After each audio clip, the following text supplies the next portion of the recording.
Welcome back, ladies and gentlemen.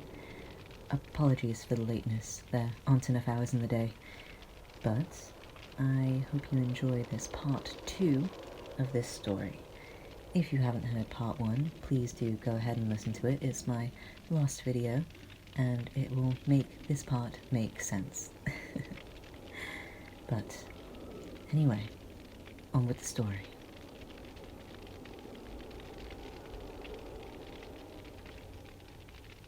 I'd assumed he'd been painting them, Jay said, holding the canvas with both hands. When I'd heard he'd found one in just a few hours into his first day at the house, I felt a lurch in my stomach, but I was relieved to find it wrapped top to bottom in brown wrapping paper, a thin piece of string tying it all together. In one corner was a label with Mr. Riddle's address. "Could be a different one," Jessie said. "Should we look?" Jay asked. Before he'd begun working in the morning, Penny had taken him aside and shown him the paintings. Jay had yet to speak about their effect on him, but I could clearly see a fear in his eyes as he'd asked whether we wanted to look at the 6th canvas. "I think we have to," Jessie said. "We've seen the others." "No," I replied with a shake of my head, and both Jay and Penny voiced their agreement, but Jessie piped up. "It's probably not even the same one. For all we know, this was a Christmas gift. You guys can't be serious, can you? We really need to look at it." For the life of me, I couldn't understand Jessie's angle, and I dismissed any argument and instead instructed Jay to take the painting down with the others, while I kept Jessie busy on the upper floors. Personally, I felt immense relief to know that the painting was hidden from us, for we were barely 8 rooms into the house, and I already felt emotionally drained in a way that begged to give up on the job. And something about Jessie wanting to open it unsettled me. He'd never had a ghoulish streak before. Did he not have the same repulsion that the rest of us did? When the day ended, he came to me and asked once more if he could look, and I told him no. I ignored his complaints and told him he needed to keep his head focused on the task ahead, trying my best to emphasize the money we'd be paid for doing it. He nodded a faint agreement when I reminded him about his upcoming wedding, but as I watched him stagger to his car, I wondered if I'd made any impact on him at all. When he didn't come in the following day, I initially thought he'd just taken the day off. Normally I would have been furious, but I believed he had had good reason on this occasion. Having spoken to Penny and Jay, it was clear we were all finding this job unusually stressful, and I hoped that when Jessie returned, he might bring back enough good energy to raise all our spirits.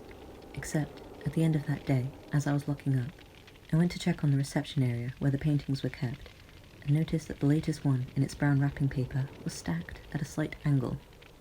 I approached it and felt a knot in my throat when I saw a fold of torn paper stuffed between it and the canvas beside it.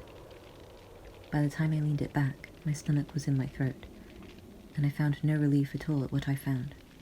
The paper had been torn open, revealing the painting within, except now there was just the church door, rendered in peculiar childlike detail. Around the edges, veins of corruption curled just out of sight, like bloody smoke.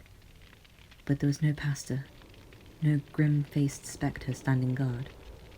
I reached out and touched the slimy paint, and saw that it was still wet, and wiped it away on a nearby desk.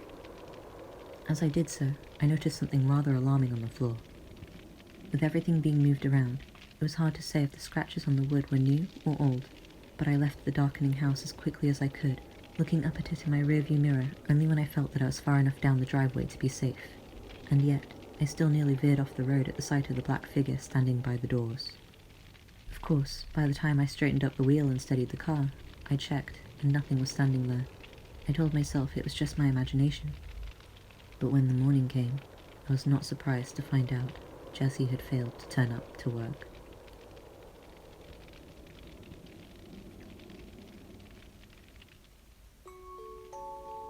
Well, that concludes our story. Thank you very much for listening. I will post the link, forgotten words, I'll post the link to the Reddit post that came from in the description. I don't believe I did that for the last video, so I'll edit it to make sure that that is there. Please do go check it out, give the author some love. Very well written story, I quite enjoyed it. And please do leave a comment telling me which story you would like me to read next. I'll read creepypastas, I'll read Reddit nosleeps, and I'll read books. Let me know what you want to hear, and I'll be quite glad to entertain you guys. A bloody heater, I swear, clicking in the background of all my videos. I'm doing my best to edit it out from now onwards. But, yes, I do look at every comment, every single comment. I have notifications on for your comments, so if I reply freakishly fast, that is why. I am sorry.